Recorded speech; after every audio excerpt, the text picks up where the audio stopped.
Hello there. Thursday at 2, stats are down. Nobody's in the org. It's another good Thursday. Yes, absolutely. Yes, stats are flat. They're down. They're horizontal, and they'll continue in that way as we continue the pressure on this crazy. People know not to ask for time off. People know not to ask for anything, actually, because the answer is a big hell no when your stats are down. So Right. this is. I would imagine they've been down now for 6 months, literally 6 months. Oh. And they're probably in such a bad range now that even if they did pop up just a tad, like, Miami was talking about having that great week, which I don't believe, by the way. But even if it did happen, I bet you still don't get any liberty because they're going to say the range is so low. Yeah. But it doesn't even matter if the stats are up. Stats are up like month on month, but compared to last year, we're eating it. And also what we projected for what this year was supposed to be with the ideal org openings, like in the country and around the world, they wanted a lot more and they just didn't get it. I don't think they did. I think they're literally down now to big donations from the rich people. Like, I think that's what Miami was showing. I don't know if you saw that picture, but it's like best week ever. Yeah. No, okay. So one dude gave you money, but that wasn't a bunch of students coming in. That was just some idiot giving you money. Right. Yeah. I mean, it's like this seems to be true of a lot of things, that it's just the whales that are keeping it going. Like, again, at the openings, it was the same people, the same whales, the same LA types that we see there, that we saw in Austin at the opening, that we saw in Chicago. It's just, it doesn't seem like what's going on besides a bunch of people that they've roped into like some kind of prestige project for Scientology. Yeah. Yeah. But you know what I also like that no one's talking about, but we know because we've been on this. What happened to those teams that took 2 years and trained in the middle of the night so they wouldn't be around during the day? In fact, flag that are supposed to come back and make all these places great again, right? Like remember they were supposed to come back to the test center and everywhere else. These teams of 3 or 4 that were trained by Miscavige and his idiot crew to show us how it's done and get back to kicking ass. Where's that happening? Yeah. So to get high level training and like reinstantiate the tech at these key locations and thus revitalize these locales. Yeah, it's about, I don't know, it reminds me of, the propaganda in the first Gulf War that, wait, the real fighting will start when we meet the elite Republican Guard, I love how Scientology, though, will throw something out there, like let you know about it. And then if it doesn't work, they just clam up. Yep. So it's like the next thing. Where are these teams, that were supposed to be, they're trained. They're going to be able to handle us, no problem. Well, the windows are still frosted. The doors are closed. The blinds are on down. What changed? Not anything.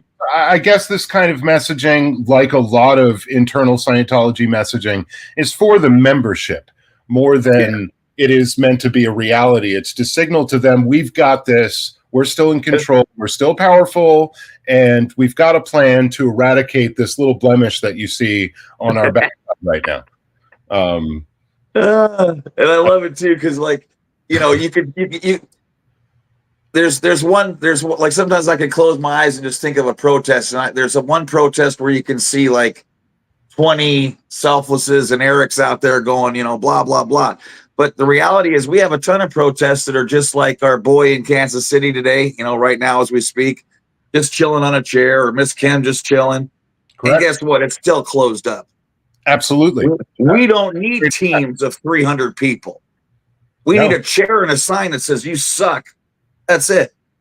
They're afraid of that enough to close the doors, enough to close the blinds, enough to bring the table inside, enough to hide the body routers as much as possible. I think for some time now, it's been no interaction with, the suppressive protesters out there.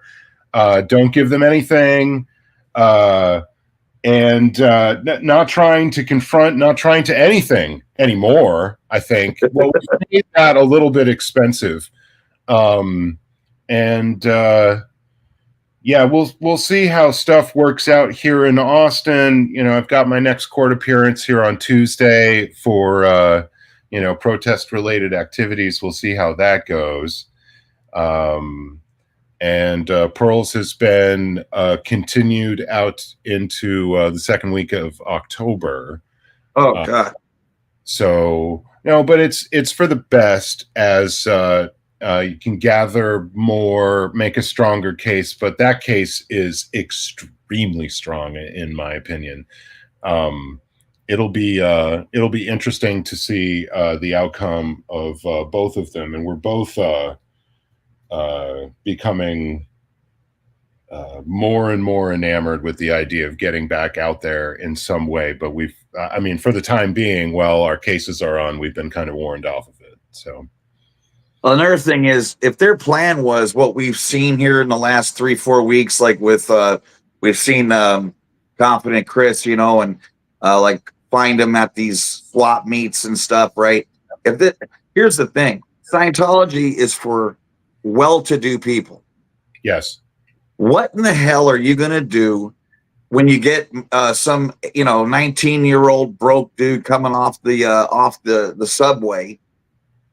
That ain't someone to pitch. Neither is anyone you go to the swap meet, in South Central to save a buck or two on your toothpaste. Yeah. You're not trying to find a deal on an intensive of bullshit auditing. Right. So I just think, honestly, they're not going to get anything from there anyway. Right. It's total waste of time. Yeah, I guess. And it is a desperate move. I wonder if they're trying to go further afield to try to pick up people to rope in more permanently, rather than sell them courses. If they're going for people that don't have the money to do the coursework, then perhaps they're trying to rope you in for the, I don't know, work for coursework kind of side of it.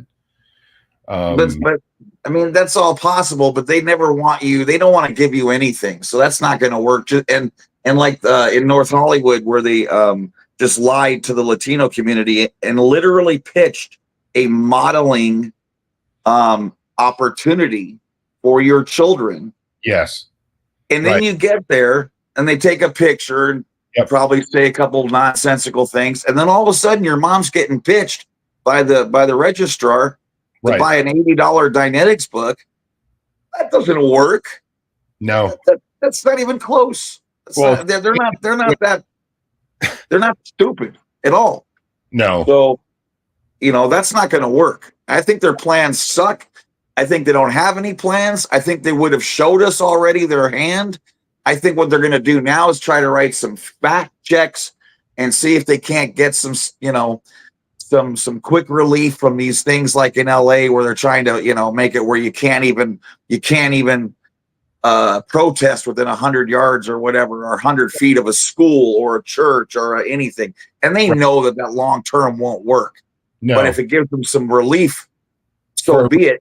Your time until that gets brought as, like, I don't know, cases that will have to go through the entire state system probably once it's in place.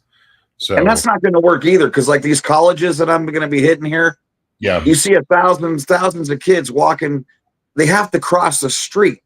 Okay, so even if we couldn't be on the same side of the street, it's not going to mean anything. I'm still going to chalk up the entire street.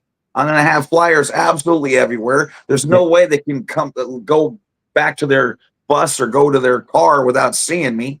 Right. None of this shit's going to work.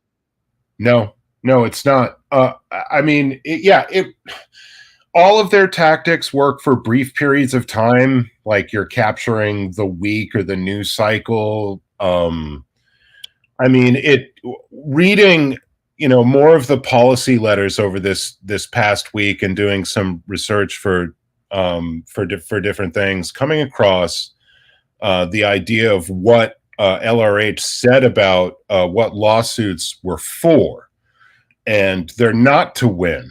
And he says it over and over again that is not the case. The case is to harass, to defame, to defund the individual, to make everything about what they're doing seem so expensive and awful that they just go away. So, or just waste enough time where, I don't know, with the different protesters, getting different individuals off of the street means that they can operate for a little bit of time unconfronted, I guess, without critical anything in their face. So it's right there in multiple policy letters what all of this stuff is for. And none of it has been countermanded, and I don't think that it really could be, and I don't think they'd want it to be. And every outward appearance shows that they're still operating on that level. So, and no matter what they say, if you're putting the blinds down, like the whole point of spending ridiculous rent, right, was to have that foot traffic and be able to take advantage of it. If you're closing the blinds and shutting the doors just because we're sitting out in front, we got you. So I'm really happy that their plan so far is absolutely nothing. Yeah. And we're going to make sure the stats continue to suck. And that's just how it's going to roll. Agreed.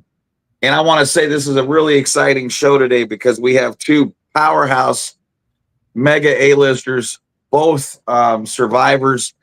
And this is a hell of a show. So I think we should get to it. What do you think? Absolutely. Yes. All right.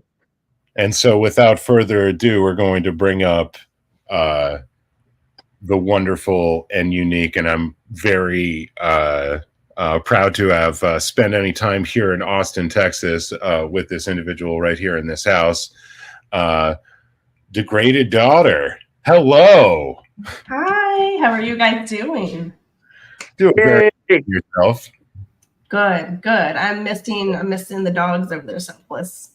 Oh yeah, teasing me. Okay, it was good memories. It was fun times. Usually closer to the camera, but I think they're having a nap or something. Not sure. Yeah, they're probably just chilling and being cute. They super cute. Yeah, they're super SPs, guys. Like their dogs, top tier SPs. I mean, out of this world. But the sweetest, cutest little snugglers too. So. Let me ask you, do you have 10 puppies at your house right now? I'm so good. I feel like I'm in like a recovery right now. I've got one mama dog and one kitten. That's it? That's it. And then my animals. But yeah, one other mama is probably getting adopted today. And then the puppies all got adopted. So like I can breathe for a minute, and then I got sick. Because what happens when kids start school? The plagues hit you. The plagues get your meat body, because that's all we are, meat bodies. You bet. So what have you been up to recently? I know you've been. I saw you like after Pearl Fest. You didn't do a lot of uploading, and are you busy doing something we should know about, or you just taking a break, or just living life. I had back-to-back fosters. So the first mama dog had 7 puppies, and then they all got adopted in one night, and I had the mom, and then like a week and a half later, I took in another mom that had 10 puppies. So I was just busy. Yeah. So it's just been, a lot of bitches over here. So just hanging with the dogs. Literally, the technical. Literally, we're just literally hanging with the dogs and just living life. Yeah.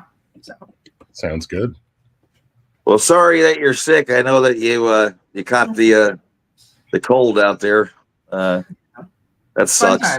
It's fun times. Yeah. It's okay. I took a lot of meds because that's the good thing. We can take meds now, Eric. I know. Like allergy meds. What? Oh, you can take that. Yes, we couldn't even take an aspirin 24 hours before course. That's one of my favorite things. It's just like, oh, I have a slight headache. Here's an Advil. Here's a Tylenol. And I'm like, this is a miracle. And everybody else is like, is this new to you? And I'm like, yes, it is. Slightly. Yeah. Yeah. I Beautiful would world. never need an aspirin if I never had to go to course again in my eyes back then, you know. I'd have traded aspirin for no course, but True. True. But you did it right because you're like, I'm in this world. I have to kind of be somewhat good. See, you were probably one of the better kids. I was like, they'd be like, do you want to be here? You know, when you start your course, they're like, and do you want to be here? And have you slept well? And have you eaten? I'm like, no, I don't want to be here. So they'd be like, you can't be here. Yes. wow. They're keeping Scientology working didn't really work. So I never I had to start some stuff, but I never got too deep into it. I don't think. I mean, you know, some of us little out ethics kids, I think we gave them a run for their money. I don't think they knew what to do with us. The only thing I did that I didn't get caught was I was able to steal a ton of candy from the machine because my arm was tiny enough where I could just go in there and move the thing so like the M&Ms would come forward or whatever. Oh wow. Damn, you would have been my best friend if I knew you could do that. I'd be like, hey, come on, let's go. Yeah, it was the other way. I was so big that I could tip the machine and just get it going. Yeah, just shake it times and just, you know, a little bit of everything. Yeah. I mean, but you just exactly you have to try a little, but that's what you do when you're a kid in any kind of circumstances, much less ones that you don't really want to be in. You're like, I'm going to find my little bits of joy, and that might just be candy because sugar is also not a big thing in Scientology. They don't want you having sugar. Right. So like sugar-free frosting on the cake. Right. Yeah. Oh my gosh. You know why I was safe, Alicia, is because the everything was on the bottom floor, so no one used the stairs because they all smoked 7 packs a day, right? So we had this elevator that was so slow, like I could literally wait till the doors closed and said goodbye, and I would meet you on the 4th floor, right? I did that all the time when the doors would open, and so I had all day to steal the candy because nobody used the stairs. You're like, I'm going to go and I'm going to do it. And no one even caught on. And you didn't write yourself up. I'm proud of you for that. That's good. That's top tier, my friend. That's top tier, like diabolical DB shit. And I love it. I'm here for it. By the way, people, I love hearing the kids that grew up in Scientology. I love hearing your out ethics stories. Please, let's make that a thing. More of it. I want to hear your naughty stuff. I want to hear how you got in trouble, what you did. I love it. Like, let's bring a little bit of humor to it, you know? And all the ways we had fun. Triumphing over this kind of authoritarian control system, kids just like life finding a way, you know, just, you know, water finding the path of least resistance, kids finding joy however and wherever they can. Absolutely. I think that's something I personally try to highlight a little bit. Because listen, we've all probably been pretty sad for a long time growing up in the weird world that we did. So we can be happy now and kind of joke about it and still hold people accountable. Like, all of it. Yeah, exactly, all of it. But you know, it's like you can empower yourself and take back these ridiculous terms. Like I do like the word DevT. That's one I'm not letting go of. Okay, I think I haven't used it a lot because I think my husband would probably barf, but he's probably like, don't do that shit in my house. Don't do that Scientology shit in here. But it is kind of funny. It is funny though. So for the audience though, DevT, you guys want to do a rundown? Developed traffic. Yes.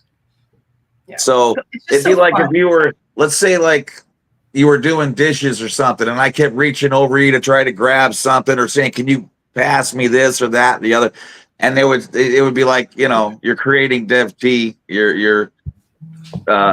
I heard that all the time. Yeah, it's. I just think it's great. I was good at creating DevT. Well, because if you think about it, that's really just being a human being. You're just being a kid. Like you're supposed to be kind of a little bit annoying and in your parents' way, like you're a kid, you know. So like when parents say stuff like that, I'm like, oh, you mean your kid's just being a kid? Right. Oh, clutch your pearls over here, guys. This kid is being a kid. Yeah. So. Not exactly like all the time. Themselves, maybe a little bit. Wow. Yeah. But it is just funny because I mean, the people that are really diehard Scientologists, when they talk in all Scientologies, and you just sit there and you look at them and you're like, you're such a tool bag. Like, do you think you're, you know, like, it's not a different language. It's not like you're smarter. right? It's not like, like I know multiple languages. Like that's like, okay, you have an intelligence, you've studied, you've learned. No, these are all made up and or perverted words that a con man made. Like, are you guys proud about that? Are you proud about a con man that you guys follow? Like, yeah, I remember. Well, Serge was saying yesterday something like, these poor, pathetic adult people waiting around for David Miscavige to tell them how the world operates. Yeah. That's sad. Yeah. And it's sad because that's what they thought was so good 20, 30, 40, 50, 60 years ago, some of them. Yeah. And then they're still just kind of sitting there like, tell me what to do, I guess. Which way do I go? Might I speak? You know what I always thought I thought was sad about like the Scientologies is like I could have learned to speak, French or something, and it would probably have been easier. And there's no practical application for Scientologies outside of a cult, right? I mean, that's the whole point. I think a lot of cults I've read have some of that going, but Scientology did a really effective job. This way, it keeps that bubble, and it keeps you close to yours, because those who can't understand don't need to know, and all that kind of shit. But I knew, obviously hundreds of people who could speak completely fluent Scientologies, and none of them could speak another language. Yeah, exactly. That's my point. Like when we were, and I grew up in inner LA until I was like 7. And so my first school that I went to, literally me and my older sibling were the only white kids there. Everybody else was Spanish. Every other kid was Spanish. So I repeated first grade because I'm real slick, but I repeated it because I didn't learn anything, because my teacher spoke and taught in Spanish. And so when we moved to the suburbs mid-year, my teacher was like, she knows like next to nothing. She's going to need to repeat. And so I'm like always the oldest in my class because I had to repeat first grade because I didn't know Spanish and I didn't learn enough of like the ABCs and all that. And of course I didn't go to kindergarten because, guys, clutch of shit. I told my mom I knew it. And as a Scientology reincarnated, of course I knew it. Yeah, no, I didn't know jack shit. Like, it's just so silly, the things that like they believe, and then it's like it came back and bit me in the ass, and I'm just like, yeah, it's okay, it's all right. So, I mean, at least I got some public school. That's that. I'm just happy for that. Right? Yeah, absolutely. How long did you do public school then? From first grade? Most of it. I only was out from I didn't go to school 8th grade, and I started 9th grade late. So that's my weird gap, year and a half. Yeah. So I went to Mojave boarding school in 8th grade. So I was sent off there as a surprise instead of first day of school in public school. Wow. Yeah. Fun times at Ridgemont High. Fun times. Yeah. So what training did you do? I did. Okay. So I didn't cooperate. So I didn't finish anything while I was there. Yeah, no wonder I love you. So I was a high risk, or flight risk, high risk, whatever they called it. So you go there for 10 days, then you're off for 4 days. That's your schedule.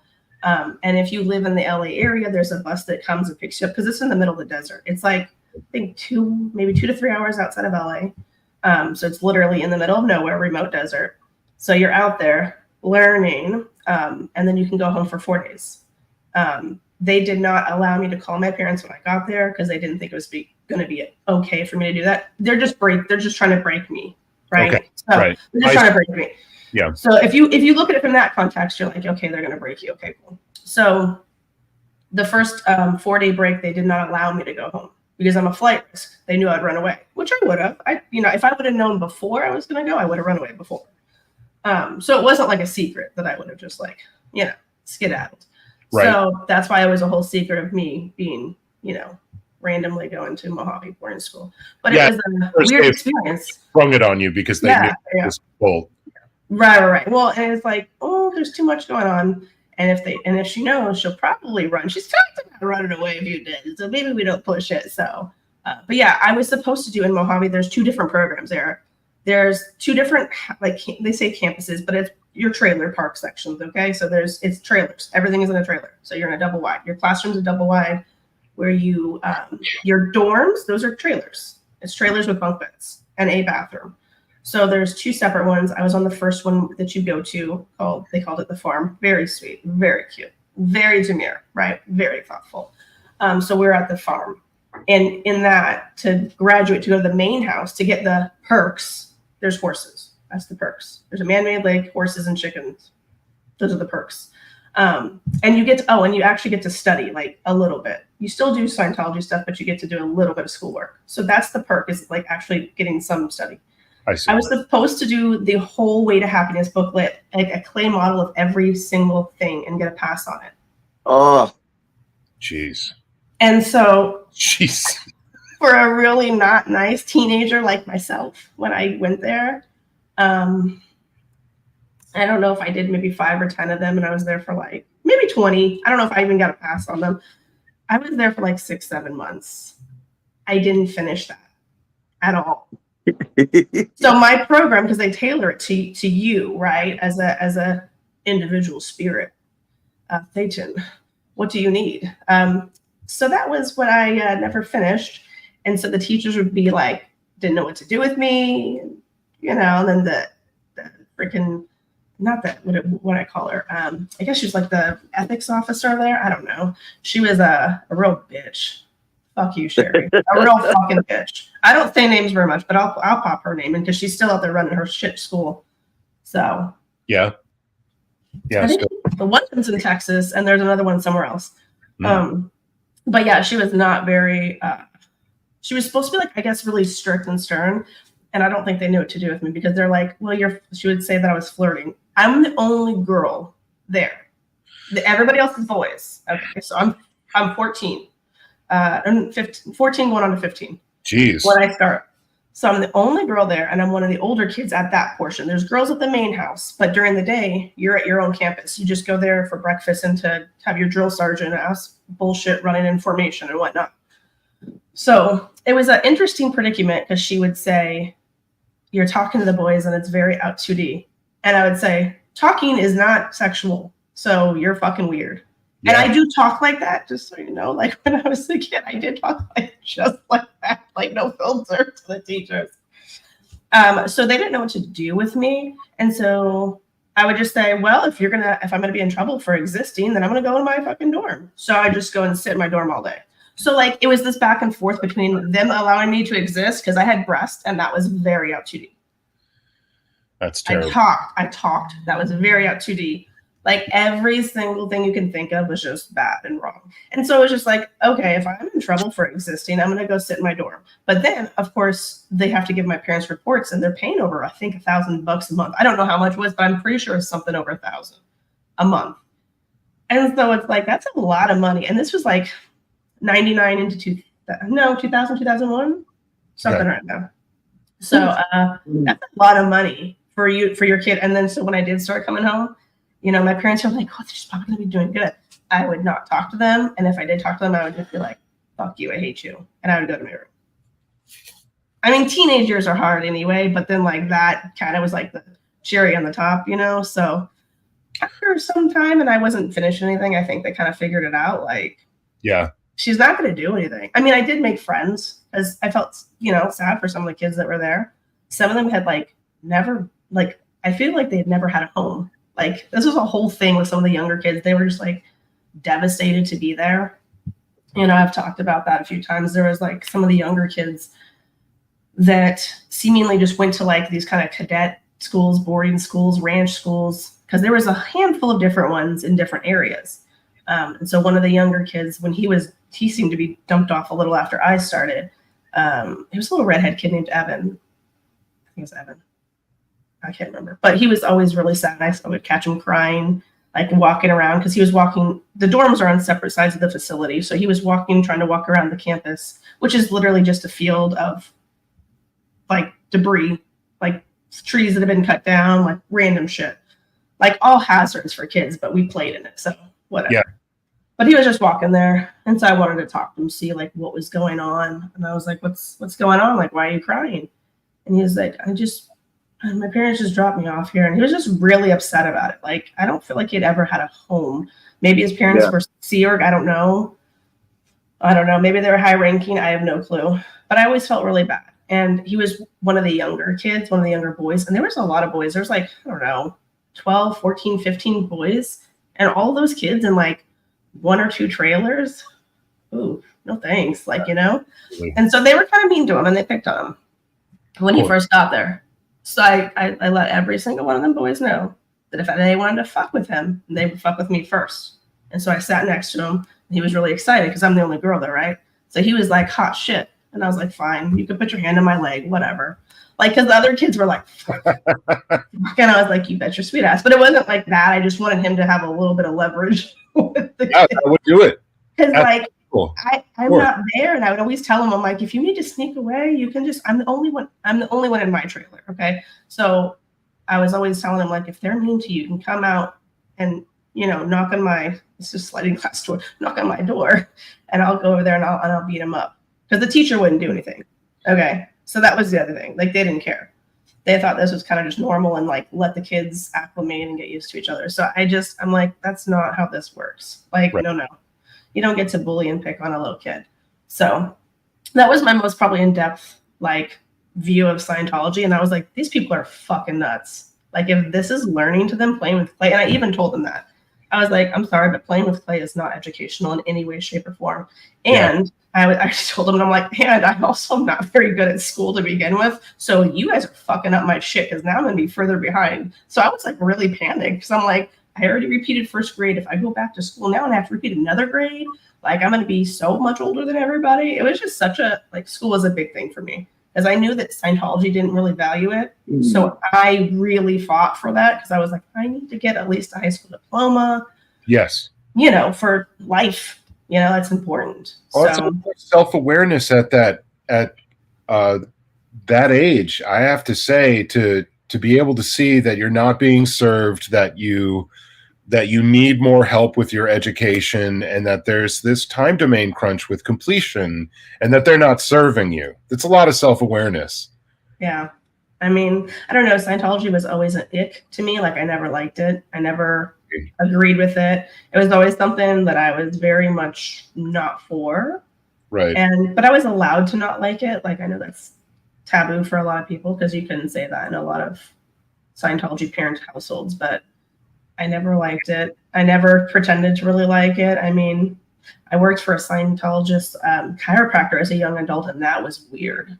That was weird. That guy was a weird, creepy dude. Did he actually do adjustments, or was it all touch assist level energy work style chiropractic? No, it was the weirdest thing. So I might have been right before I got pregnant, I think, with my daughter. So I was like early 20s, and I had just gone out of massage therapy school because that's what I went to school for. Yep. And so, of course, and so I just was like looking for jobs. So it was random. I didn't know he was a Scientologist. He happened to be filling a spot, and I could do front desk stuff and or massage therapy. So I would be doing 2 things for him, right? And it was him and his wife, and it's in Clearwater. It's in Florida somewhere. I'm gonna have to go look him up to see if he's still around. But it was weird because like I was only there for a few months, and then they were like, we need to go do some training stuff. And it was like this Scientology, like, wise shit that they do to help you have better employees. And I remember being like kind of grossed out by it, but I really needed the job. And so I didn't really say much, but I was like, yeah, my parents are Scientologists, so whatever. Yeah. But like, I don't think I ended up going because I think they ended up letting me go because I think they knew that I was a Scientologist, and they probably didn't want to employ somebody that wasn't like a happy participant. You know, so it was very weird. I can see it's there's a common thread, and I'm so happy that you're like this too.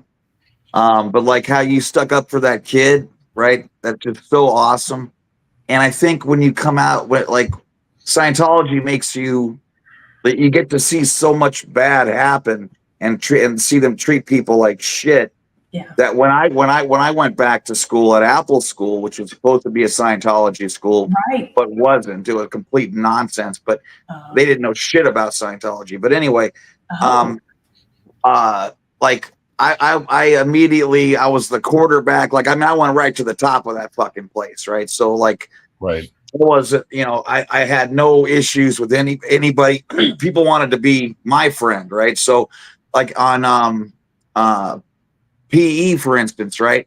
I Mhm. immediately started picking this one kid who had seizures all the time. And so people treated him like he was like some kind of pot, like an outcast, right? Like they just didn't want to deal with him, yeah. And he would always just be looking down because he's going to be the last one picked, right? So I always picked him first, and then whoever was the captain of the other team would be picking someone good, and then I always picked this other girl who she was a really big girl, and she caught she didn't want to be, and she felt outcast and stuff, and she was part of my like book club and all this kind of stuff. But anyway, I always picked her next. And so what happened was we ended up with this like Globetrotters, like the worst ever. Like I had 6, 7 people on my team. And I would always say, shoot it, right? And every single one of them wouldn't hit the backboard to shoot, go in the parking lot, down the hill. No one could, but I would just go shoot that fuck. And it was just, and it was the most fun we ever had. People now wanted to be on my bullshit team, but I'm like, you're too good. Get out of here. Good, get out. And I would never shoot it, right? I would just go dribble around, and then whoever's open, I'm like, shoot it. It was so much damn fun.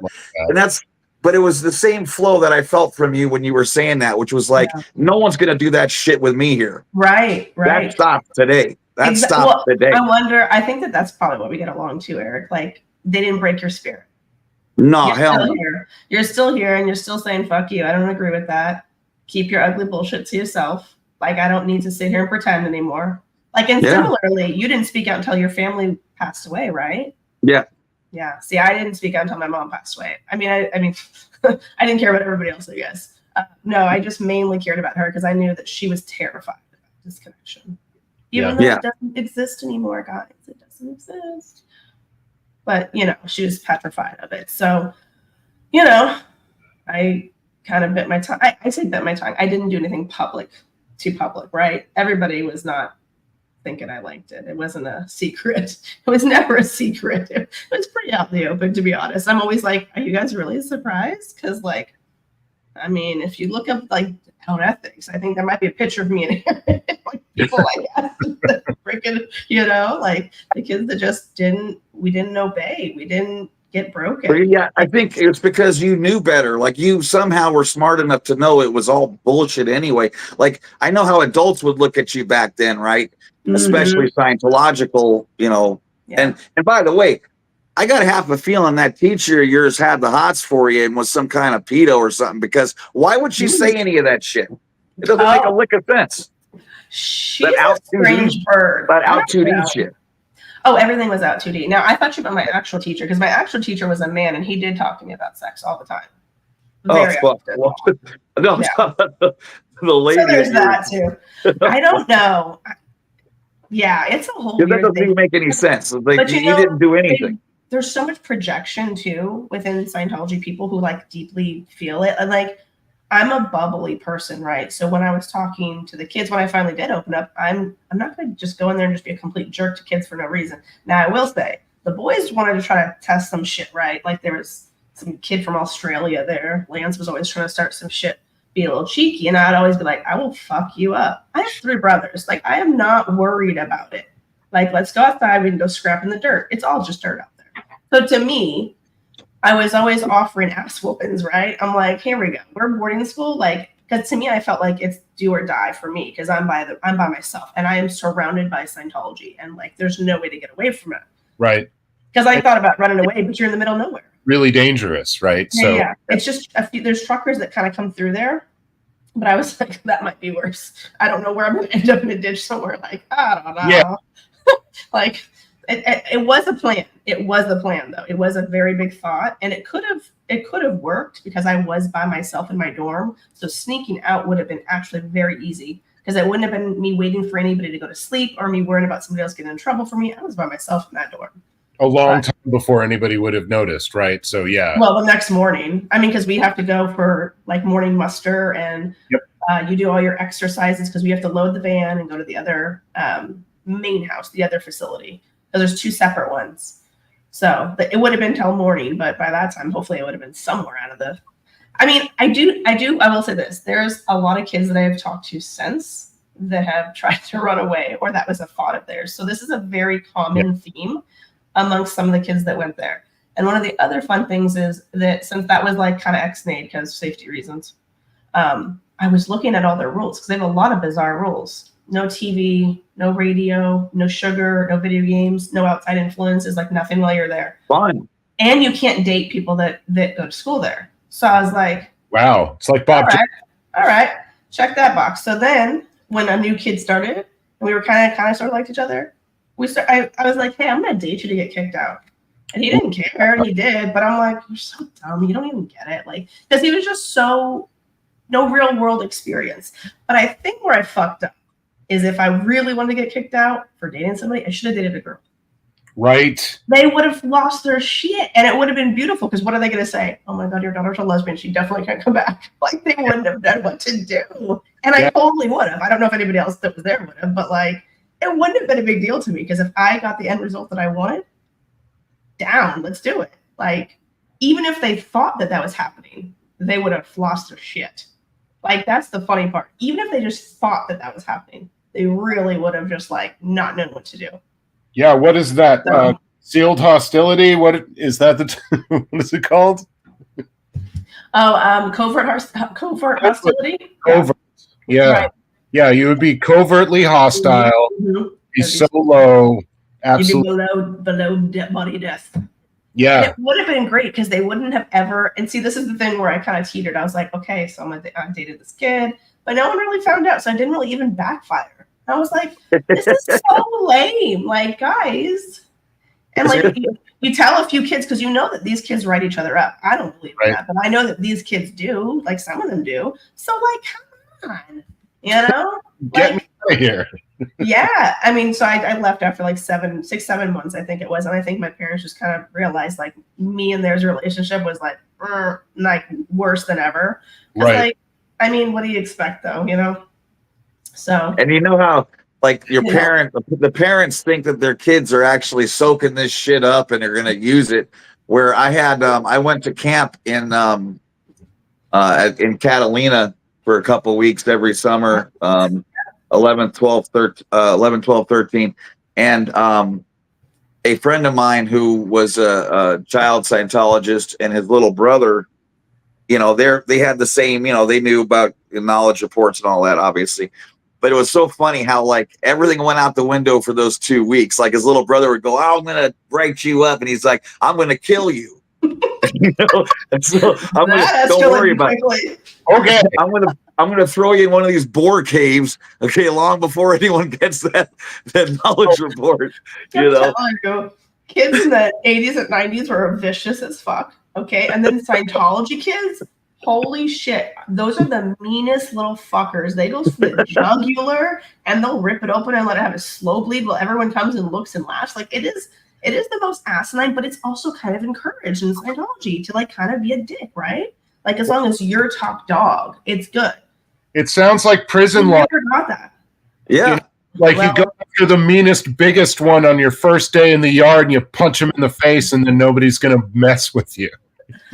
Except for with these kids, they would keep doing it. And I would always be like, because I never wanted to go, like, when we'd have babies, if we'd have to go to like the daycares and stuff that like were Scientology run. It wasn't often, but when we did, I would cry the whole car right there and be like, I hate it. And like make it so fucking miserable for my mom, because she didn't want to put us there anyway. But like as a kid, I'm like, no, right? And so it was never fun. But I was like, why were these kids such vicious little fuckers, right? Because I was also in like public school most of my life. And yeah, there's some kids that are annoying, but like usually if you tell them like leave me alone once or twice, they chill, right? Like they, you know, whatever. Every now and again, you have to kick them their nuts. I did that a few times to a few boys that were bullies, and whatever. You gotta kick them in the nuts, you gotta kick them in the nuts, whatever. Like they live and they learn. You fucked around, you found out. Knock it off. Yeah. I'm not one that's gonna sit around and think it's cute. Maybe but it's funny. Scientology kids are so vicious. Because it's the misplaced anger. It's the misplaced anger. That's what I think it is. I think it's all the anger that they didn't understand why they weren't cared for, why they weren't loved, why they didn't have a normal, and I hate the word normal, but why they didn't have a well-adjusted, normal-esque upbringing to where their needs were a priority, not Scientology. Because think about it. If your parents are a good Scientologist, they can't be good parents. because Scientology comes first. Period. So it nurture you through the different developmental stages so that you can hit kind of like the general markers for kind of a healthy psychological makeup. They can't possibly. And I think your point's exactly right, that the way kids are raised within this makes it such that you just train kids and you train their brains to be this mean and to live by survival instincts. Yeah. By fight or flight, and by turning that instinct more into fight than flight. Yeah, right. And it's sad because I will say I was public, so like I got a lot nicer, easier, gentler version of the Scientology-esque, and I do fully know that. And a lot of the other like family friends that we had that were also public were not as bad. But like when we would go to like the events and you're in that kid room with all those fucking kids, Eric, did you go to those? Like when you were a young kid, did you go to the events? I was with my parents, and I was up in, like, it was different for me because, like I said, I was more highly trained, you know, than half the people in that tent, you know, so, or in the Shrine Auditorium. So right. It was different for me. I never got to deal with any kids ever. I was always the youngest lucky. guy I knew was 38, you know. Oh wow, you're lucky. So sometimes I would go and sit with them when I would get so upset about being with the kids. But I always would say this. The kids would all be screaming, crying, snot all down their face. Like, and I always say this, why are all these Scientology kids always fucking sick? Well, they're anti-vaxxers. They don't believe in medicine and all that. And then they're always around each other. So it's like you're just passing sickness and illness. Yep. And they're also just like not in a home environment. Sometimes a lot of them, like if they're in a daycare all day with parents or either on, you know, at work or in the Sea Org or whatever they're doing, then they're not getting any kind of, you know, parent and, you know, like one-on-one attention. So I would always say that. Like, it's so gross. Which will, you know, knock down your immune system. If you're not getting regular sleep and you're overworked and you're overstressed, you're not being nurtured as a kid, like, you're always looking for the next hit to come, the next shoe to drop. Right. That's going to be sicker more time. And then if you're sick, what did you do to pull it in? So it's kind of this revolving circle of just the fuckery of Scientology. Is like every single thing is somehow your fault. And so that's why at boarding school when everything was my fault. I was like, okay, I'm removing myself from the situation. Have fun. I'm going to go sit in my dorm. Yep. You can go fuck yourself. And I just don't think they know how to deal with kids like that now. There were kids that were rowdy too and got the shit beat out of them at other schools. So I will also like preface that. I just was lucky that I wasn't at one that the teachers didn't get physical, at least when I was there. Right. But there were other ones where that did happen. So yeah, I understand. I mean, I wonder if they profile the entire family for placement into these different levels of schools, like to gauge kind of what the kid and what the family will withstand as far as the severity of the training and the punishments. Could be. This was like a time though when there was the cadet schools, there was the ranch schools, there was the boarding schools. So I think the cadet schools, right, and that's still out there in Clearwater, auditing young little babies who have no understanding. I always looked at us like we were about to bust. Like my sister was always that way. I was always that way. And it's just like if you're always anxious or fearful, the other side of that coin is I'm going to blow up, and you got a problem on your hands, you know. Yeah.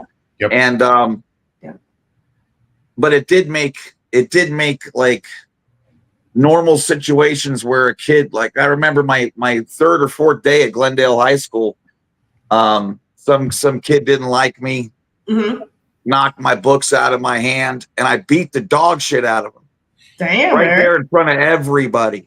Okay. Damn. And I went right to we were in the principal's office, and he was saying, you know, well, I might be expelled. And I'm like, well, this was quick. But because I was but the kid that I beat up, he actually completely 100% copped to it and said, hey man, it was totally on me. And he even apologized to me a couple weeks later on campus. And I got this guy's respect and all his friends' respect, just like you were talking about. It was just, we're not having this. I've been pushed around way too much, and I'm going to clock you 17 times. Right. And let's see what you think about that. Because I didn't care. Like, you know what I mean? You carry around all that, and when it pops, you don't give a shit. Yes, yes, that's so funny. I didn't know you went to Glendale High. I used to be a cheerleader, and I used to practice at Glendale High when I was in middle school. Oh, really? Yeah. I mean, I went to CV, so I didn't go to there, but I did practice in their football stadium. So yeah. So that, I mean, well, I thought I was going to be thrown out immediately. If you go to Glendale High too, you kind of have to have a little bit of a backbone. Well, I mean, it was you remember I mean, if you do, at least when I was there, it was 98% Armenian. I mean, you know, everyone's name ended with Jian, you know, and I had so many good friends there. And the other thing about the Armenians that I really liked too, they were like, again, almost mafioso in the way that they're so familiar. Like family is everything. And they're very, very nice. But you fuck around, you'll find out within minutes. You don't have to wait for tomorrow. We're going to find out now. So it was a different culture that way than I was used to. Right. And I think that for me personally is kind of a thing that was very helpful, is being having a foot in the real world and going to regular school and being with regular kids, because it's almost probably similar to kids that are like foreigners, right? Because they speak a different language. They have a different than what everybody else does, but you learn to do both. Like you learn to either, because you can speak Scientologies when you need to, you know what I mean? If you're in that situation, but you put it away so that the kids at regular school don't know that like you have this weird scarlet letter, like, oh, don't let them know. I never let anybody know. I didn't either. There's people that I've known since I was in middle school that are like, wait, where did you go in 8th grade? And I'm like, oh, yeah, I was to boarding school, bro. Like, you didn't know? I was like a badass kid that got sent off. They're like, what? They're like, I didn't know where you went, and then he just came back. And I always thought that people thought I got pregnant and just got sent off, because after I came home, my mom worked at Delphi, and I just ended up going to school with her, but not as a student. So her teacher that was in the room with her had a young infant baby. I ended up babysitting her infant baby from when he was like 3 months old to when he was over a year. So I was always just walking around the streets of La Cañada.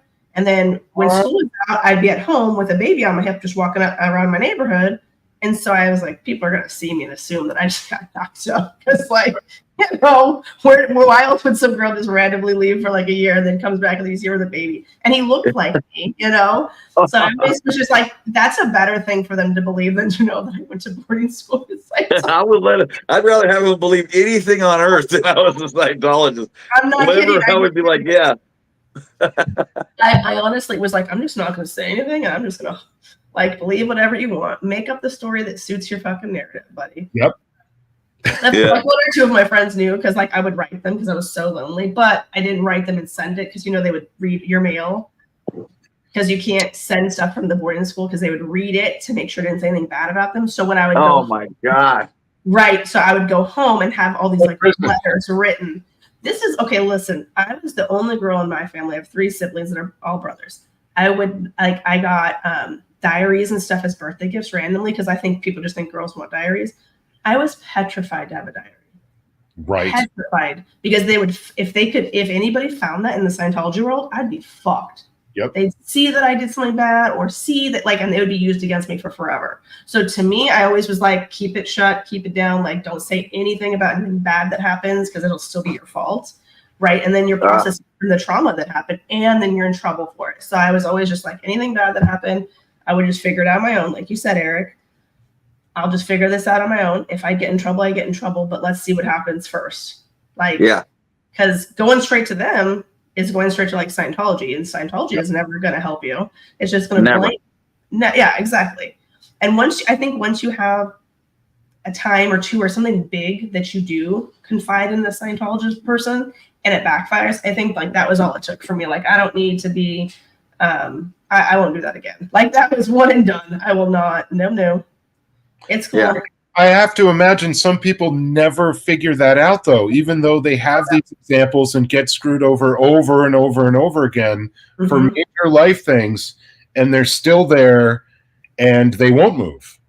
I agree. It's kind of like this. It's like they're opening their own wound repeatedly, right? It starts to heal, and then you just do something bad again, and it's like, but again, in their mind, they're thinking they're doing the right thing. And this is probably why people lose their mind and kind of have, like go, type 3 and go, like lose it. Like this is probably why, because it's always somehow you. And they don't believe in mental health, and their mental health is obviously getting fucked with in a horribly intensive, invasive way repeatedly. I mean, it's just like this insane amount of pressure all the time just to exist. And it's like, you could have a day off. You don't have to do something.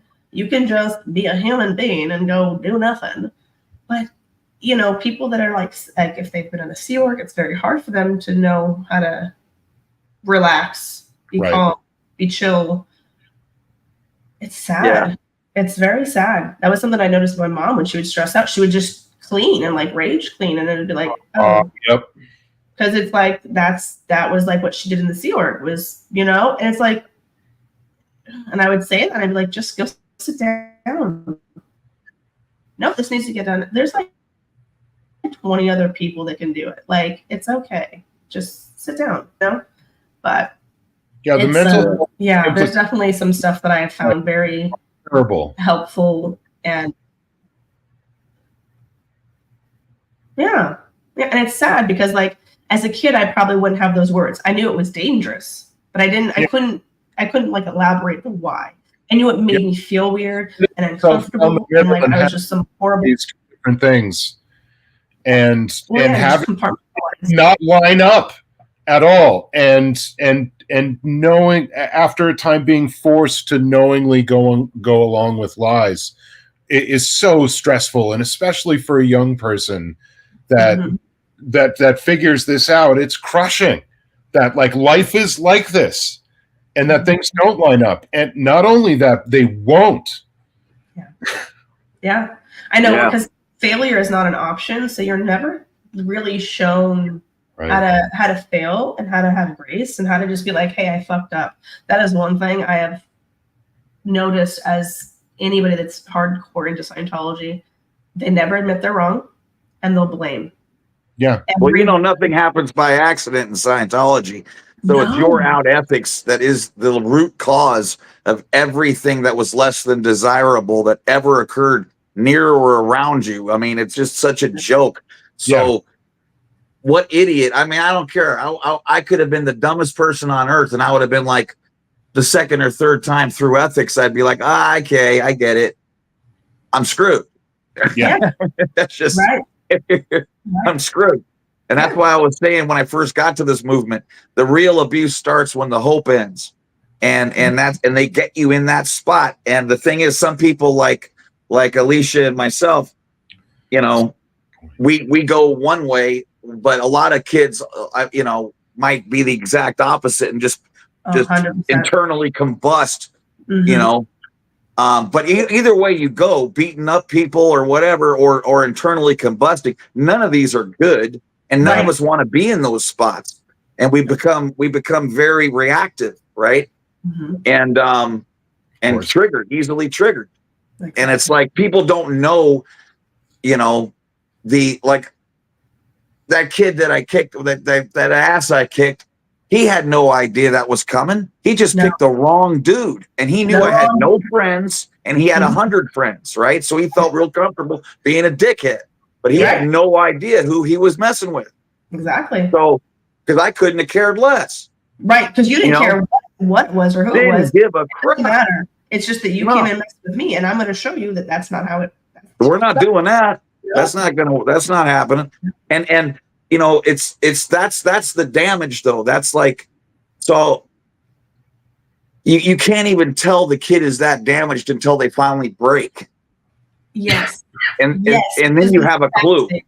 Right. Which is the saddest thing, right? You have to wait until it gets so bad and deteriorated and combust. And then you can go in, and if you have someone that has any kind of not Scientology views, they can look at mental health and be like, why would this be your reaction? Why is this your first, why would this be your first thing? And I'll tell you a funny story.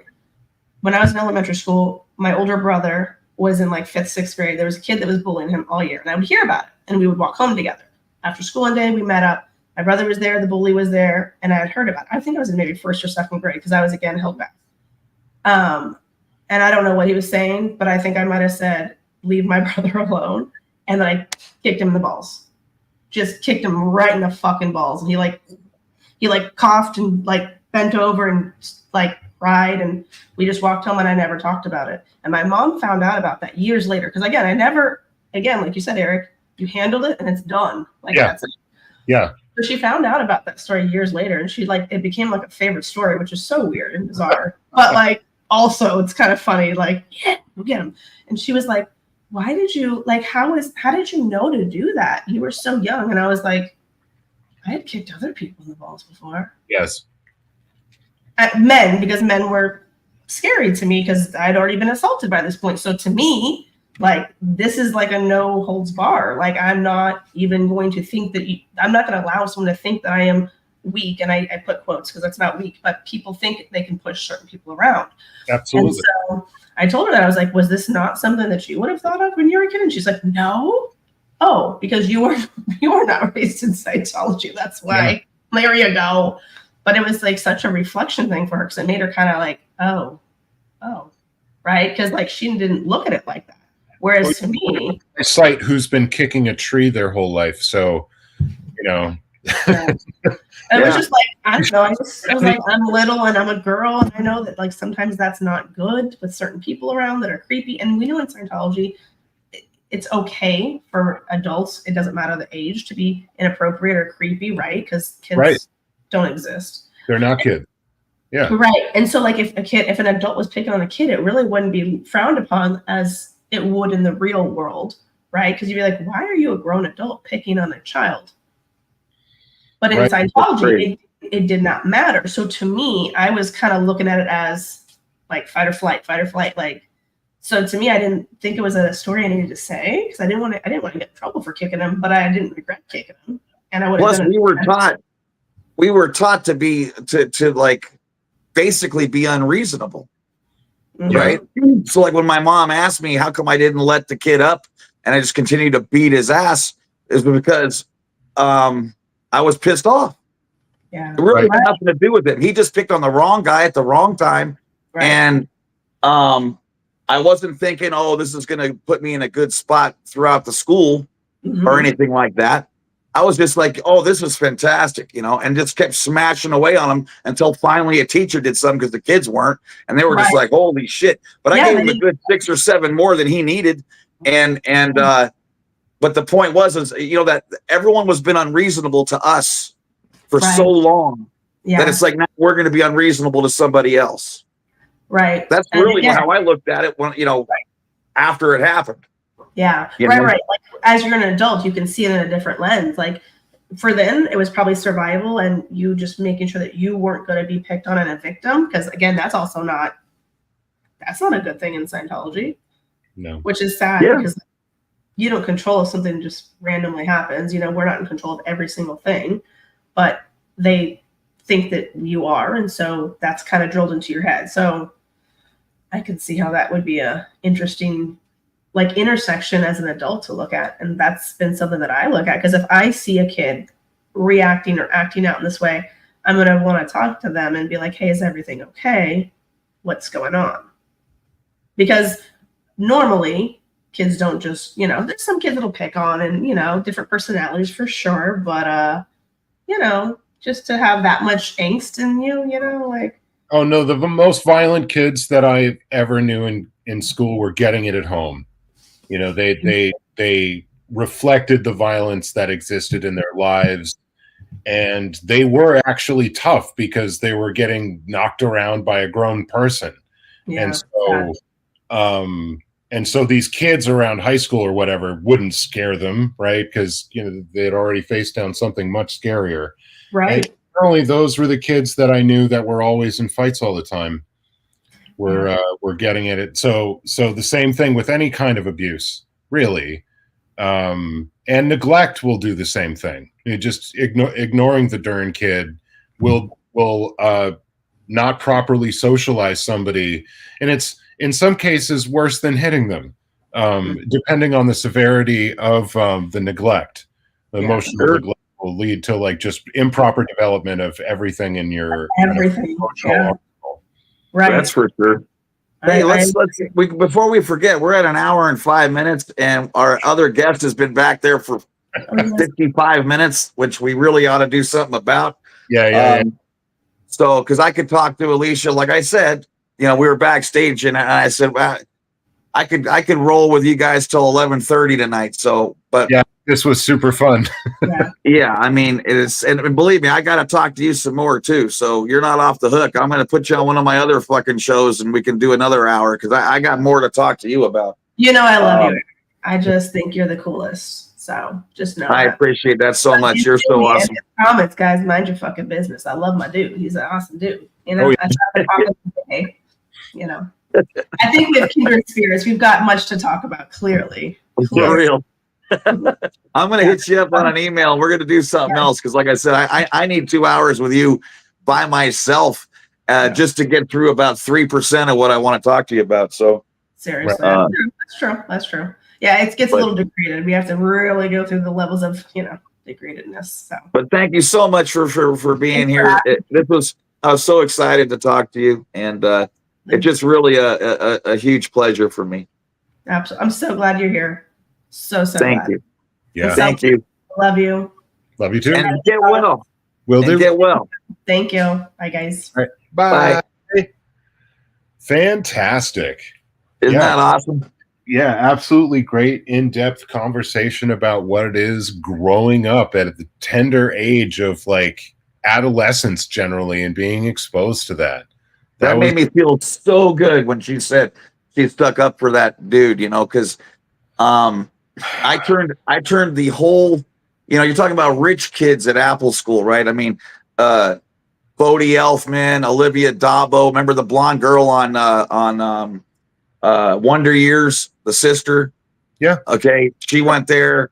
I saw Lisa Marie there. I saw these people have money. Okay. And so they treat people like shit. Yeah. And I went to a school like that. I turned it completely around where now people couldn't wait to invite them to parties and stuff that they never got invited to, all that kind of shit. And I would say I'm not coming if they're not coming. Right, exactly. That's it. Nice.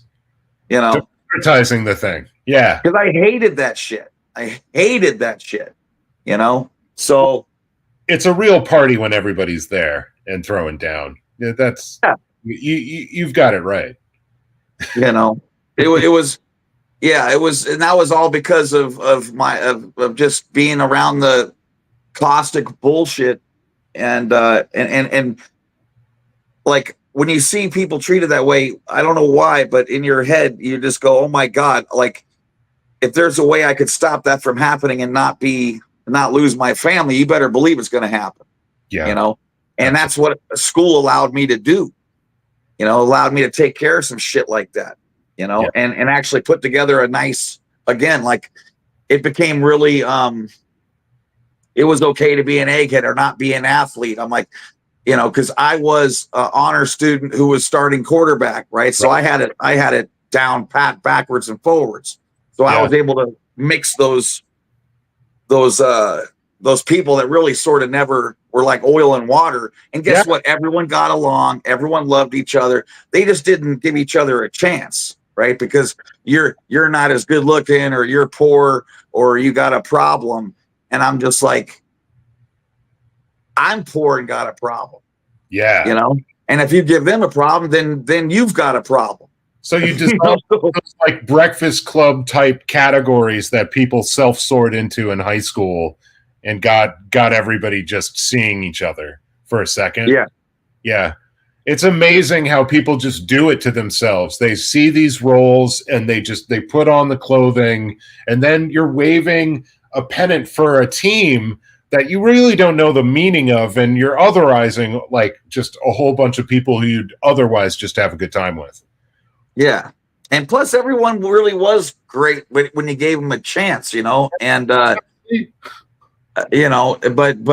like I said, it was like a school for good looking, well-to-do people or something, right? I mean, that's sort of how I looked at it. And I'm like, well, I'm none of these fucking things, but yet I'm running this show.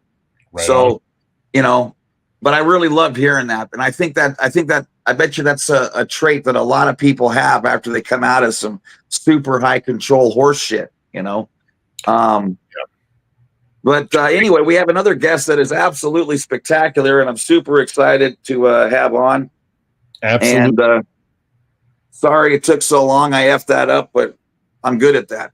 So. Right. So yeah, without further ado, the awesome, one of the Austin OG protesters here, and looking forward to seeing you more often in the protesting world. AccuPunk, come to the stage. Hi. Can you guys hear me? I know I have just my laptop. Loud and clear. Perfect. Coming through great. And I know I'm backlit, but my battery was dying, so I actually had to move somewhere to be able to plug it in. So I'm so sorry. Sorry. No. It was a great conversation. Nice, yeah, it was fun. Yeah. But thank you for being here. I was so excited when I got your confirmation. I'm like, hell yeah. Yeah. So thanks for the invitation. This is really cool for me. And I was watching one of your streams with Rika, and it was one of my and that was really fun too, because that was one of those ones when you watch 1,000 hours of these streams, right, you forget where certain things are. But I remember when Rika was because her laugh was so hysterical anyway, but they were doing the speaker tech, and that guy was putting up but he couldn't get it to work, and she kept laughing at him. Oh, that was so fun. But he was trying to you guys talk, and it ended up being less. What's that? Oh, I was making a joke out of one of the songs that they were probably trying to play. Oh, right. You can be more, and they were in fact being a lot less. Yes. Yeah. He kept coming out and trying to turn that shit on, and it just wouldn't work. And Rika just kept laughing at him. I mean, when I was there, the Portland, I had this because I was like, okay, I'm driving cross country, going to Oregon, right, this summer. And I had this, it was just all up in my head, when you have a plan, but then the execution of the plan is like, oh, wait, I have a 13-year-old kid with me. It's summer. It's hot everywhere. Yeah. You can't just sit in the car. So it was like a horribly poor, I had I was planning on going to, I did go to Portland, but then I was going to go to San Francisco. I was going to go to LA. I did go to Las Vegas, but I didn't end up protesting because it was like, I can't pay for a hotel room for my 13-year-old to hang out at while I'm protesting. He had nothing to do. It was just really poorly planned. Like when we were at Portland, we were there staying at a hotel already. So he had a place to be with our friends, but cool. Yeah. So it was it was great. The thought was great, and it was not executed. so I protested in Portland, and I was as far as me and protesting though, I was going for a quick 2 weeks to Oregon. I ended up being gone for 6 weeks. Yeah. And then I got back and I was watching a stream that Nora did, and it was about the trigger. And so Selfless, you remember after one of those nights, it was I was so when we had all the, the fire trucks and the, and it was I heard Nora saying it's triggering, it's traumatic for me to go there. And I was like, oh my gosh. And as much as I love every style of protesting, there are ways that for me I don't even realize it at the time, but yelling and stuff like that is triggering for me because that's the household I grew up in. Present time. Oh. My mother, that was just, and just yelling in general. And so it's I wasn't even aware of how triggered. And then I also have lymphedema, which is, unless I'm you've seen my protests, I would try to stay walking because otherwise just everything pools and I can't, I wear compression, but it doesn't, it's secondary from an injury from when I was young. But just, it's so hard on my body. And the heat, you know, once the heat came, it was like, I need to pivot. I need to do something else to help the movement, because I mean, once the weather gets cooler, I can you know, go out there again. But I'm so excited because it's starting to break. Yes. I'm really excited to get back out. And guess what? All my chalk, remember from a week ago, out in front of the college, if anyone saw that, my last time I was out there, I just drove by there yesterday, and I think they ripped off most of the flyers, except one is one of those ones that remember I put 700 staples in, and it's the one that Sharks gave me, those what do you call it, where they're in between that plastic. So they're coated. You mean they have the plastic? Yeah, there's like, it's like how licenses, like driver's licenses used to be. Yeah, laminated. I'm like, the word is escaping me. And so I put like 75, you know, staples in there. So you need a tool to get this off. The Hulk can't take this off with your hands. No chance in hell. So you need a tool of some sort to get under there, and then, you know, take it off. So it's still there, which is fantastic. So that's all I'm going to put up there when I go to protest. I'm going to put, and then I'm going to chalk the entire, I'm going to walk around that entire son of a gun and chalk the hell out of it. I can't wait. Oh, I can't wait, because it was so hard on me before, the 100-degree bullshit, that I'm just trying not to die. So it's going to be nice to actually protest and enjoy it, you know?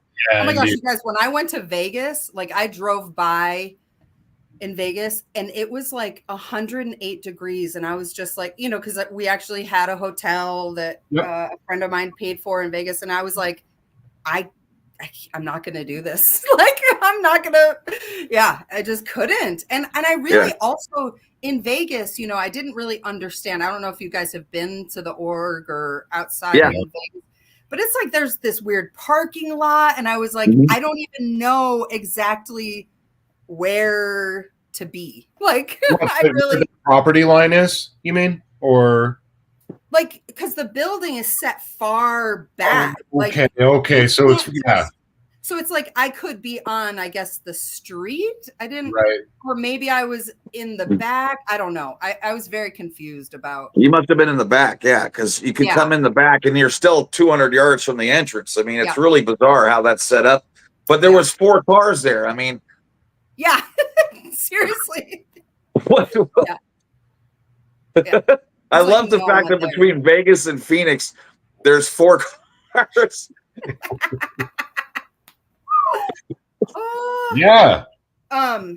But I was gonna say, Eric, that I, you know, watching your the interview you did with growing up in Scientology. I mean, I was like in tears. It's amazing because even though, you know, in some ways I'm like, I have what do they call it? Imposter syndrome, because it's like I didn't grow up, you know, in Scientology. Thank God. Even though I was born into, you know, my family being in it, but it's just still so many similarities of experiences with like wanting a family, wanting, you know, like there's just, it was that was a hard interview, man. That kicked my ass. That kicked my ass. But I knew it was also my opportunity to really make damn sure people realized, for one, and that's why I let people know a lot more shit about me too. But to let people know, it's absolutely devastating if you're not on staff, if your family's not in the Sea Org. I wanted to show how you're literally isolated and alone. I could have been in Siberia for F's sake, and I would have felt about the same, you know, as far as who can help me, who gives a shit, who understands, who cares. The answer is nobody. Right.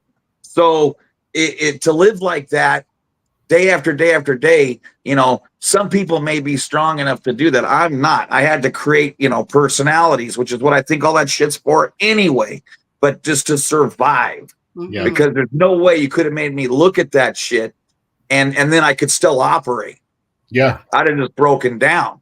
So I had that, like I said, I had that smiley, palm pressing, all good dude that I could tap into. I was the opposite. I was like, hair covering my face, like combat boots and just, like, yeah, trench coat. Yeah. I had to make that guy up though, because don't forget, if I didn't have that dude, I'd have been in ethics every day. That's right. Well, Yeah, there you see, go. that's what I didn't Personality. experience. Like I mean, I don't understand how. I mean, I don't know if it was just my father that was doing Scientology, because like he went to work. He worked, for a metal sculptor, and so like he was gone early in the morning. I mean, I never saw him, and then I think he just went and would do Scientology until the evening. So I just never saw him. And then when I did, it was like he was a weird, like, he would like do the bull baiting with me, but I never did Scientology. Like, I mean, I don't even I just like basic TR rundowns with you, kind of TR training. But I was never told it was Scientology. I think wow. if you watch the thing, like I didn't find out really that my parents were in Scientology. It was in, when was that ex-Scientology kids website? Whenever that was up, I was like up late one night going down the rabbit hole, and I was reading on ex-Scientology kids, and it was describing a touch assist. Wow. And I was like, oh, that's weird. I taught my son that. I didn't know that was Scientology. Like, there's all these little things that I found out when I was older that were Scientology, like the whole present time thing, like my mother yelling that all the time to my father. And like, and then actually, well, also we have 5 kids in my family, but they're all from different parents and they're all weird. And I mean, my older brother, they're like 8 years older than me. My older sister is 9 years older than me. And so I think that my father got into Scientology when he was in Rochester. He went to RIT in Rochester, New York. And then they moved out. And I think they were trying to start this like hippie commune, independent Scientology thing in Naples, New York. And anyone watching, I mean, I know these people are all old now. My parents are like, my father was born in 45. My mother was born in 40. So like they're up there. I mean, there's so much about my childhood that I just don't know about. So I was born in 75 in this commune in Naples, New York. And then, but my older brother, he was kidnapped by his father, taken to Israel. Then when somehow my father, like they recruited him, and he had done LSD. So I think that is the only reason he did not. I am 100% sure my father would have jumped on that Sea Org like contract. He would have been all over that. But like we moved to Buffalo, New York, so that my father could help build the org there, like either with either doing electrical and like woodwork and stuff like that.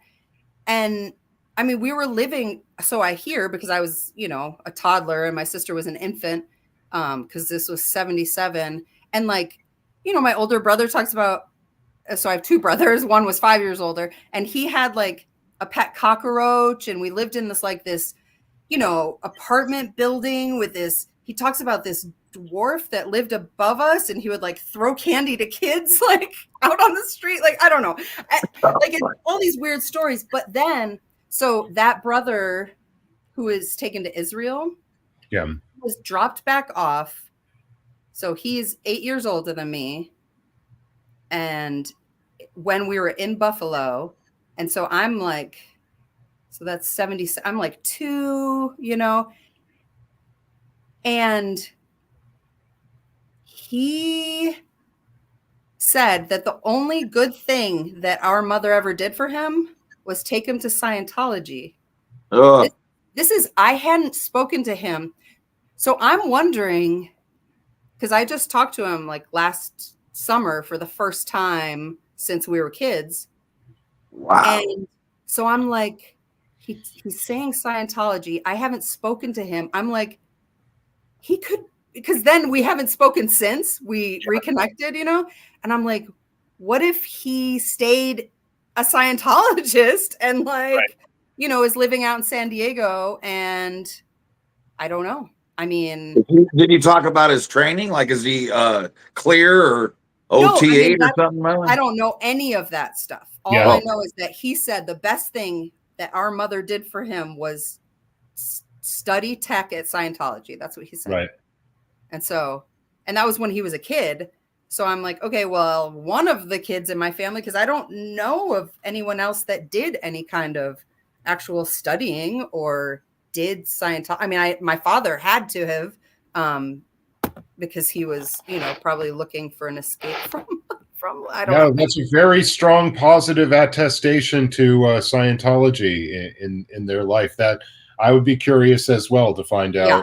I mean, I've had, you know, that's the first conversation that I've had with him since he was I don't know, in his teens.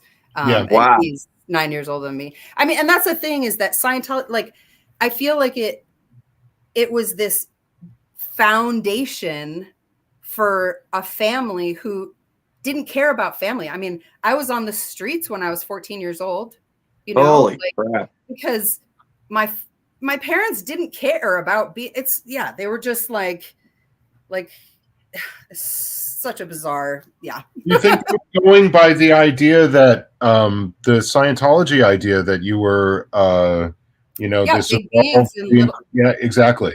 Yeah. I think they were going by that, and that's why you I found really think 14. And then I know, I mean, you know, I talk about in my stream, so I've already said it, but like, you know, a neighbor when I was 4 years old took me into our basement. It was a teenager. Anyway, I remember being taken somewhere. It couldn't be therapy because we didn't do therapy. You know what I mean? It had to be that I was taken to Scientology and there was like some dolls and I mean, I'm 4, you know? Yeah, tough. But I just remember coming out of that and knowing that I made what had happened to me happen. Like, God. That was something that and so the rest of my life, you know what I mean? Having that as a foundation, like of, it's. Did your dad know you even had kids? So my father, he did meet my oldest son. Each of my parents met my kids once. Well, my father hasn't met my other son, but and my mother met my kids one time. But I mean, I've had nothing to do with them. But okay, the other thing is that there was a point where I know they couldn't have been involved in Scientology anymore when because I lived with them up until I was 14.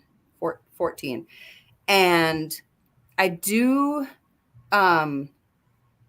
because they must have left because then it was like they were cult hoppers because then they became obsessed. Well, I will say, I mean, okay, I should take that. I never heard that.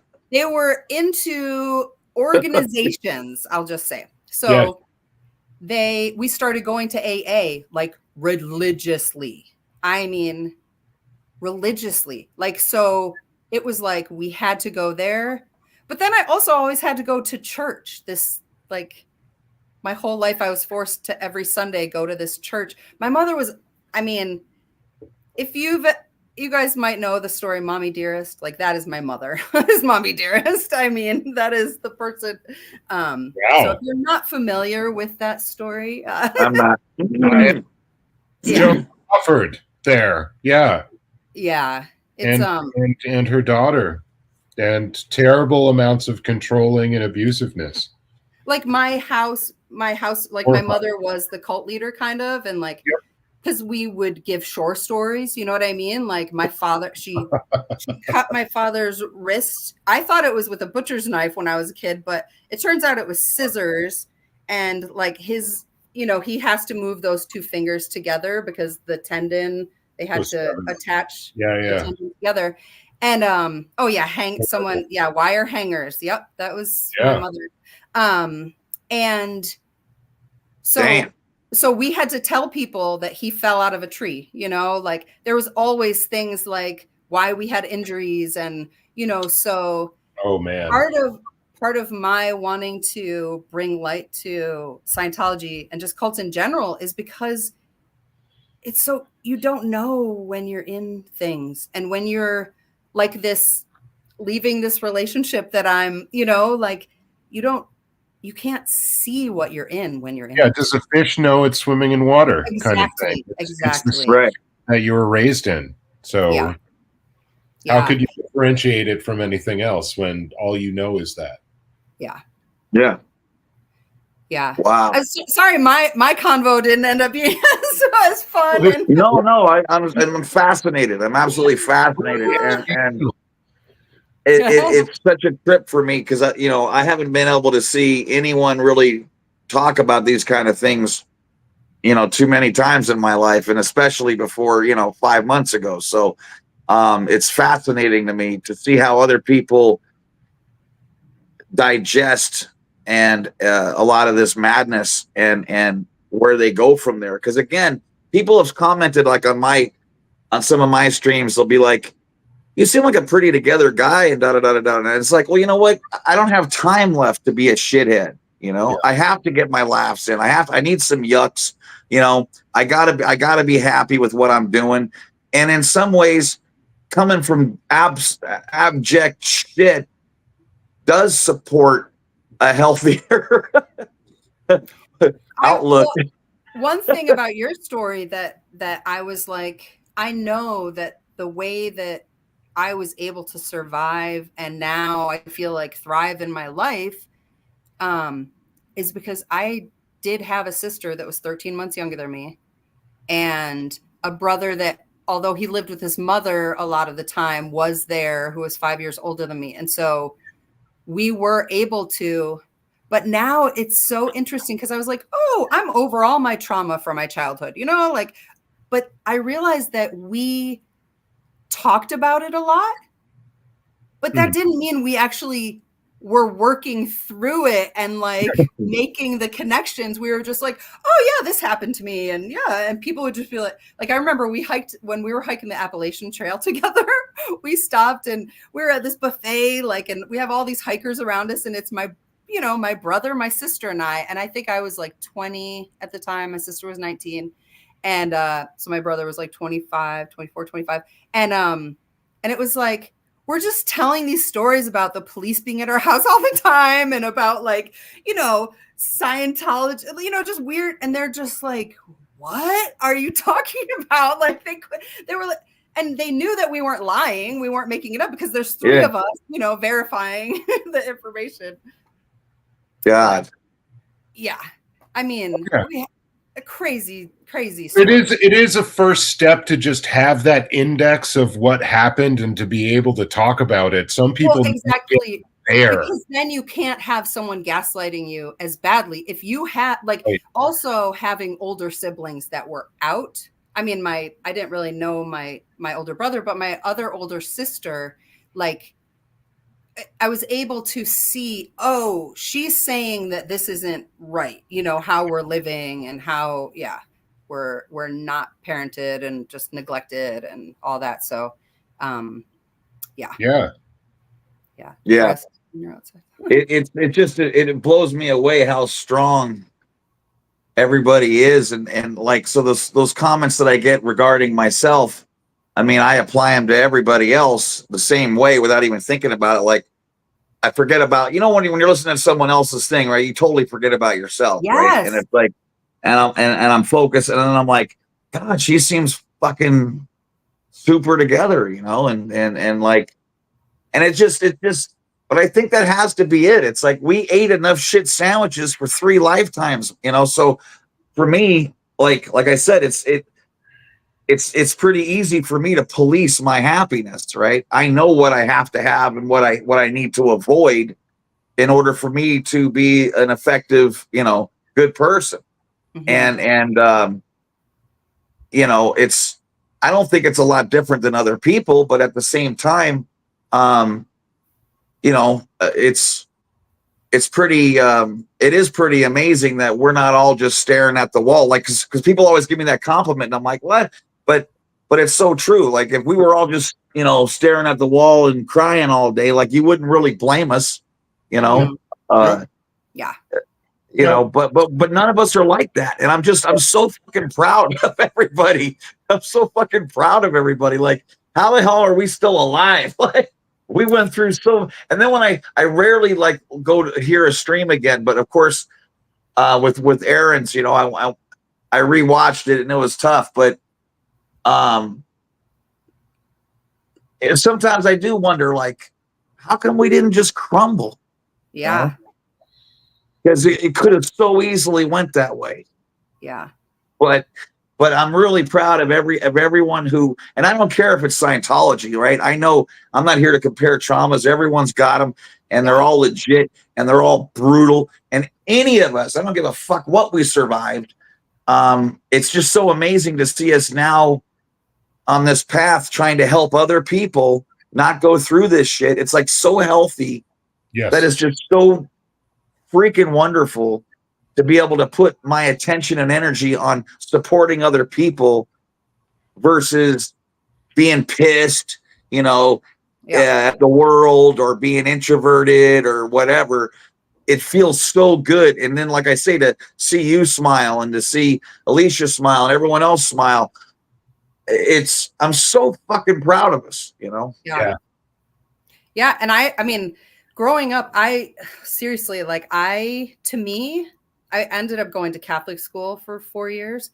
And I just remember, like, them talking about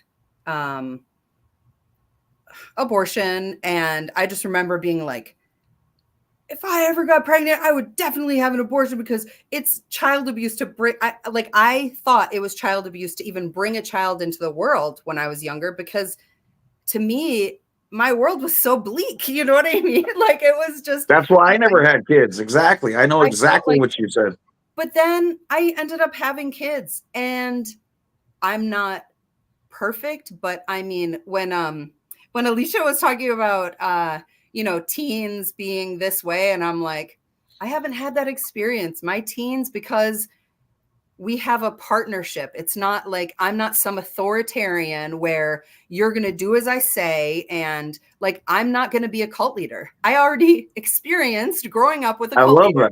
And I don't need to do that. And my kids, we have conversations. We don't fight. We don't, you know what I mean? My kids aren't like, I mean, they're boys, and they're, I guess boys are easier than girls. I don't know. I haven't had a girl. So, yeah, I didn't expect to I be bet a parent, you're much, I don't even know if kind is the right word, but it's like you are just. I bet you we are more just. People who've gone through shit, you just become more just. Hopefully, obviously there's a limit to how much crap anyone can take before they're going to be in a bad spot, But like, oh, hi Rika. I saw Rika say my teenager is amazing. Yeah, my teens are awesome. Like, I love hanging out with them. Yeah, if you come out the other end of something like this with your humanity intact, I find people that whatever it is, a cult, an abusive family, a bad relationship, something that will teach you more about like the pain of the world and the human condition, you'll better know like the true cost of things in life, the cost of inaction, the cost of, not being kind to the people around you, like what all of this is. And I think it forces you to be less frivolous with those kinds of decisions. Yeah, for sure. And also, I mean, I will say that now in hindsight, looking back, like, it's only, I'm almost 50 years old. And like, I realized that as a younger person, I was a bully, like in my own way. And it's like, oh, right, because I was bullied at home. And so I go out and bully. But then as I got older, like I remember just actually like having almost no empathy for people. Like it's almost like I couldn't. I would look at people and be like, are you fucking kidding me? You are going to get upset over that? Like I was so the opposite as I am now, you know, like because I think once you go through enough kind of trauma, it's hard to hear someone talk about like, you know, something that in my judgment, you know what I mean, is like not really a big deal when everything's relative. You know, we all deal with, you know, someone stubs their toe. For one person, it's the end of the world. For another person, they're like, oh, whatever, you know. And it's not that the pain is different. It's just we've been given different tools. And I did not have the tools to deal with other people's trauma because I hadn't even dealt with my own, you know. So it's been the experience of the pain is vastly different. It of any of these things, and it's easier to meet people where they're at. But if you know, as a kid, if you're going to act like how you're trained until you figure out your own way, and so I think we all, most of us at least, carry some of you know, our parents' bad behaviors or some of the bad ways that we were nurtured into the world until we can alter it. Yeah. But I like the, you know, you hear all the stories. I've always heard the stories of like, okay, you're bullied, so you become a bully. But what I've seen in this movement is the other side too, which is like, you know, you were bullied, so now you the last thing you would do is bully someone else. You know, like, and how we understood all this shit is it sucks because it was all through pain, you know, but it's not that pain wasn't a good teacher either. Like, I mean, I learned, you know, I wouldn't recommend my upbringing for anybody. Exactly. but if it don't kill you, you know, you'll learn a couple things. Yeah, I wouldn't trade my learning the hard way and whatever darkness that I've experienced for anything, because it's my window into being more empathetic and sympathetic for, you know, people's plight in the world. Really. That's where we differ, because I would trade my entire upbringing for a cup of noodles. Yeah. The thing is like I look at I wouldn't trade it because it's like I totally lost my train of thought.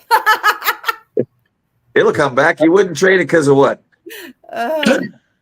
Yeah, I was selfless. You were talking. What did you just say? You said, well, I wouldn't trade it. I would. Because, you know, because it informed, you know, my view. Oh, I was going to say, because that's the only way I learn is the hard way. Like, I'm just one of those people that like, people can tell me things and I'm just like, oh yeah, okay. And then I find out, you know, and then I learn. And then I'm like, oh, okay, right. Yes. Okay.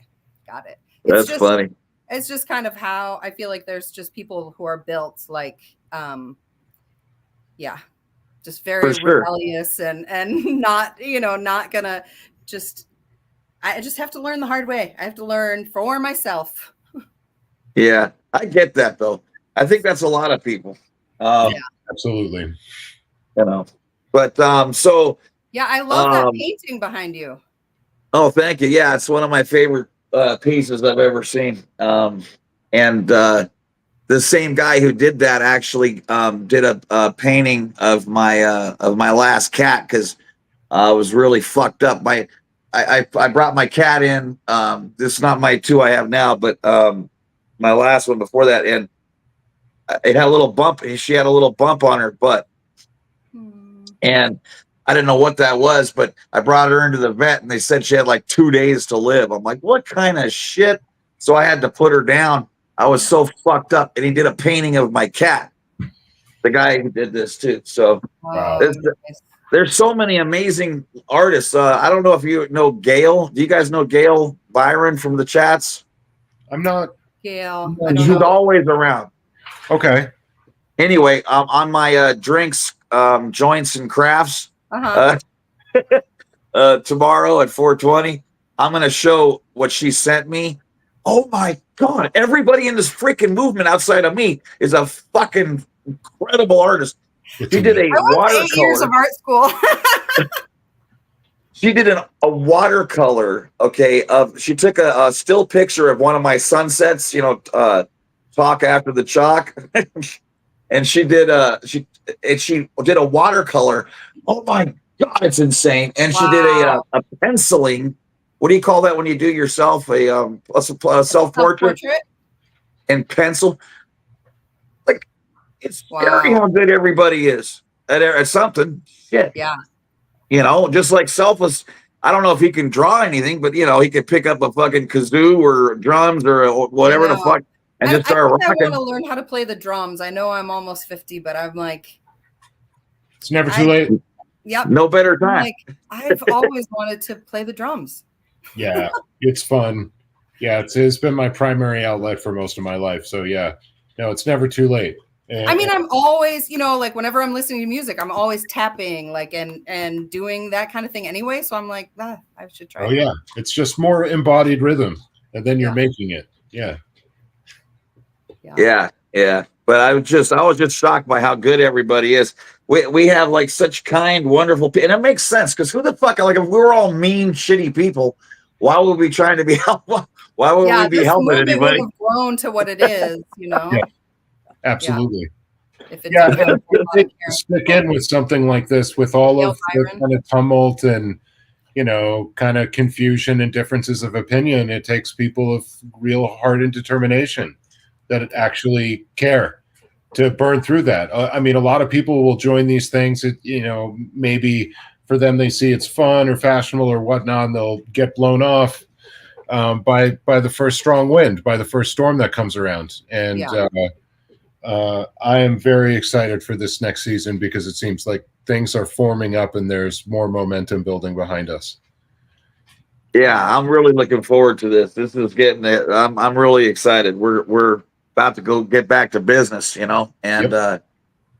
I couldn't it couldn't be coming at a better time because I feel like I had a little rest there, and that was nice too. And I'm just ready to start killing on this again. But I wanted to thank you very, very much for getting back to me so quick and for saying yes to this, because that was really exciting for me that you this show was just blew me away. I mean, you should have seen when I told Selfless, I'm like, who we had this week, and he's like, oh shit,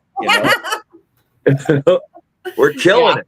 Yeah, we are. So really fun. It's really great, and two wonderful conversations here, plumbing the depths of what it is to be exposed to this. And again, as a never-end, extremely educational to get this perspective that I just don't have, and I will always be learning from this side, trying to keep my ears open. Watching Alicia, I was like, oh, I wish I need to talk to her. Her and I have so many similarities. Like when she said that she was one of the only white kids when I started kindergarten and first grade. I went to an all-black school. There was maybe two other white kids in my class, but so, and there was just other things that she was saying that I was just like, oh man, yeah, like little rebellious, like and like her language. I mean, growing up in a Scientology household, swearing is just like that's English, That's like right. Yeah. I remember saying every, like at 4 years old, saying every curse word I could think of, and very rebellious. Yeah, I got growing up in a Scientology family, before I was ever even on lines, I got thrown off the playground, after you could stay like 2 hours or whatever, I think, after school, and then, playing, and then you got to get the hell out. But they chucked me out because of all I ever heard were curse words, at home. And it was like, so I had, back then there was a saying, MFing, titty sucking 2-ball bitch was what the thing was. And that's what I literally got signed. And I couldn't believe it was in writing. They wrote down what I said. And I was like, oh shit. I didn't even get in trouble. I was saying the most disgusting shit I could think of because that's all I ever heard.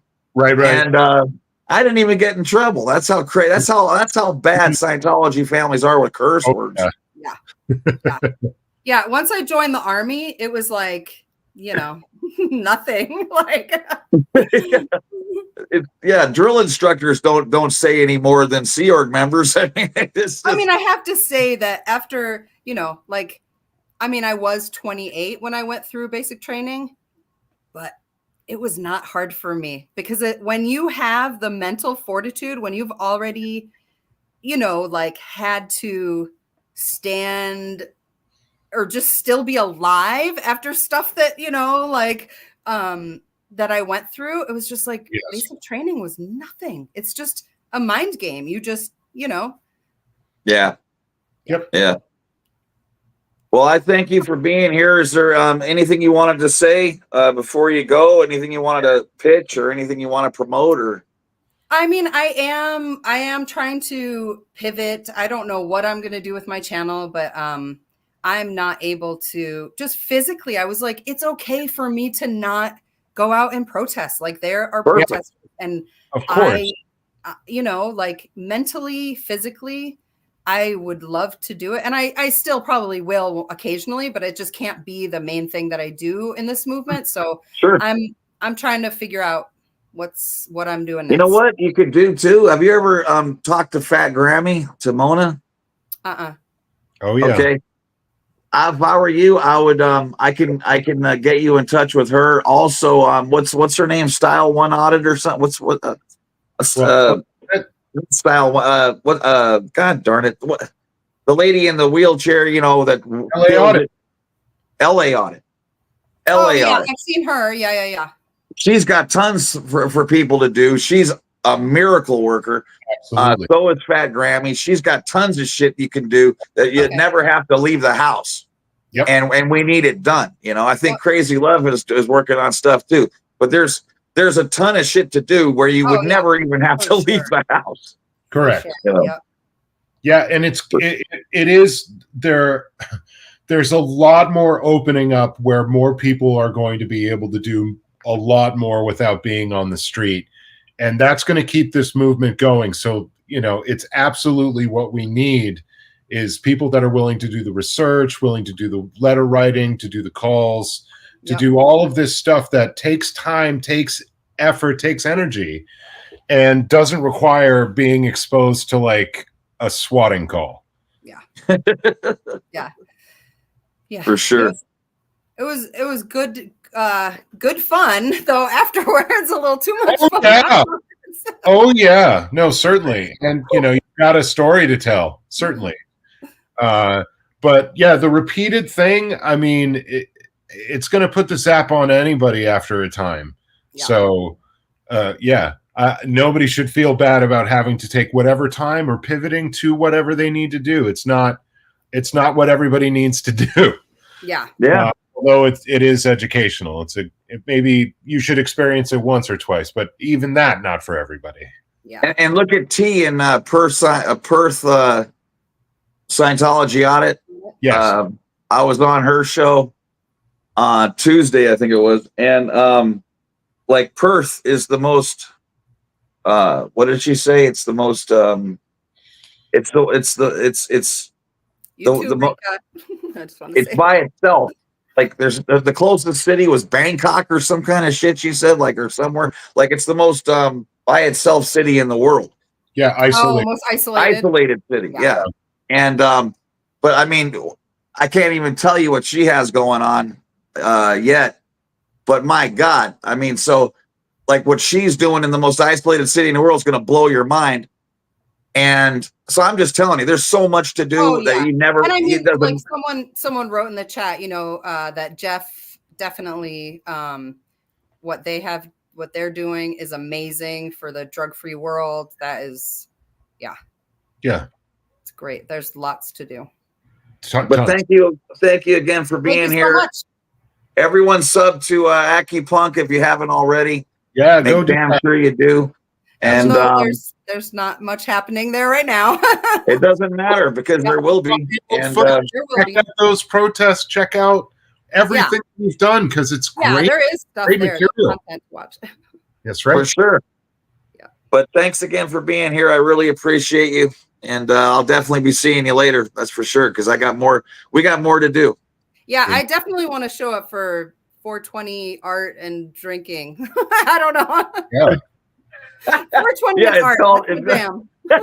It's called Matt MD Media actually named it, but it's Drinks, Joints, and Crafts, the DJC. And it starts at 420 on Friday. Just show up and we'll drop you the link. You're up on board. It's just a chance for people to land and enjoy each other's company in a safe place. And I don't care if you drink. I don't care if you smoke. I don't care if you draw. You can do nothing whatsoever. And you're welcome. You know? Zero to all three of those activities you could do. Yeah. Do all three. But I mean, it's like, and I finished 3 pages in my coloring book, so I'm really kicking ass now. And I look forward to that. But yeah, you're obviously welcome. I hope you show up. But again, thanks for being here, and we'll see you soon. Thank you. Bye, everyone. Bye. Whoa! You saying goodbye to me. That was a fantastic show. I mean, whatever with the time domain production, we had just amazing conversations with both of these guests. How easy would that have been to go till 7:30 tonight? I mean, that'd have been so fucking easy. Oh yeah, easy. Oh my God, absolutely, we could have. Absolutely, that was 2 hours. It felt like 15 minutes for me. Correct. Right. And we didn't even bullshit. Imagine if you and me were John. Yeah, we cut our BS really short. So yeah, we could have easily gone till 7:30. This could have been a marathon. But it was one of my favorite ones, and especially the depth of field that we got on kind of the growing up and how you were able to reflect back your experiences with both of these guests. I thought it was great. It's just like a breath of fresh air for me, man. Every single person, I can't wait to meet more. On one hand, of course, I hate the fact that anyone ever had to go through any of this shit. Yes. But on the other hand, it's so liberating and wonderful, like for me to know that I wasn't the only one, eating shit. So it's just like, I don't know what that does to me mentally, but it really helps. Well, it's overcoming. You're overcoming like this system that was meant to keep you like from having any of these thoughts, from having any of this connection, from any of you finding each other and being this effective. You're winning against all of that in each and every one of these interactions. That to me, that's what it seems like. That's very well said. Yeah, that's exactly it. That's and I didn't expect to have any of these W's, right? Now they're piling up. So, I mean, I'm feeling really good about this shit. Yeah, absolutely. I'm feeling really good about it. It's amazing to see the progression. It's incredibly liberating. I mean, can you imagine what the hell I've gotten done since Easter? This is nuts. It is nuts. It is. Absolutely. And, I mean, well, yeah, if not for your bravery and stepping out there on the street the first time, like, what else would you have been doing and like filling that time with other things? This just became full time for quite a long stretch, and through, I don't know, one of the most brutal summers in the history of Los Angeles. Oh, right. Yeah, I won't make that mistake again, but yeah.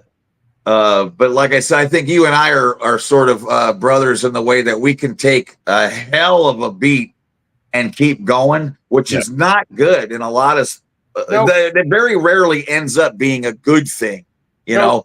So, and somebody done on the day, but you'll take a scar away from it.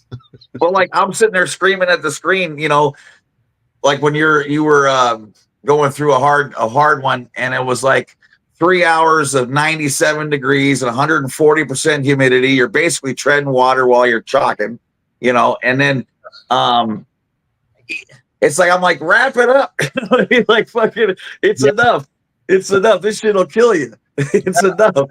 Yeah, I definitely know when to stop when it's like that.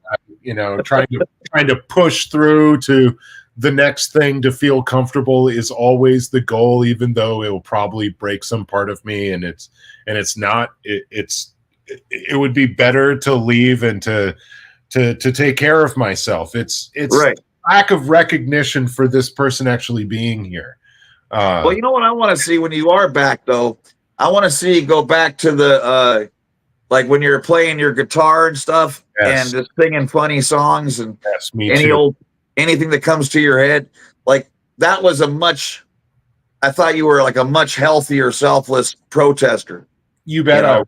I sure was. And it was just a season of like hits coming and losing those instruments in a car, and it just over and over again, it all piled up. And I wasn't clearing it off as much. And it made my protest more severe for sure. But I want to see that happy, selfless. Indeed. Because I think that's when we come up with good ideas, and that's when we take care of ourselves and all that shit that allows us to do well tomorrow, Agreed. Yeah.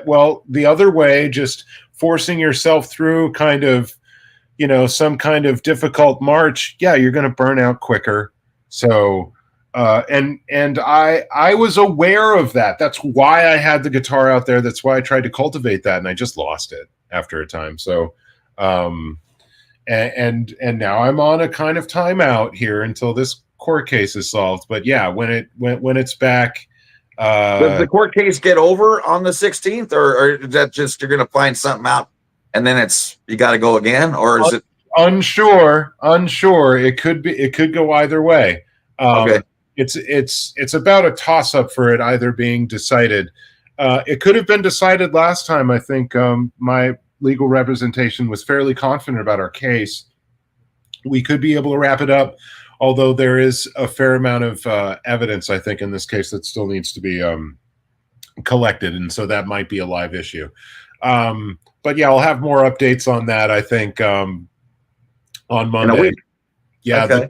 the day before, I'll say something to the internet, of what I can say about what I'm expecting to see Tuesday.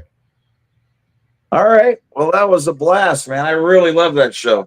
Freaking awesome show. Yeah. Thank you so much for that wonderful booking. Yeah. It made it just stellar. And it's funny how that happens too, because it's pure happenstance, pure luck. It's like, absolutely. But we're bringing in the heavy hitting A-listers now, man. This is nice. I'm really enjoying it for next week. And I look forward to this so much every week. And this one was just so fantastic. So yeah, looking to keep. All right, my bro. You have a good one. We'll call it good. I don't see Pearl back there, but hello and goodbye. She's around here, I think, with the dogs outside. But okay. Right. But anyway, have a good one, and we'll do the same thing, same bad channel next week.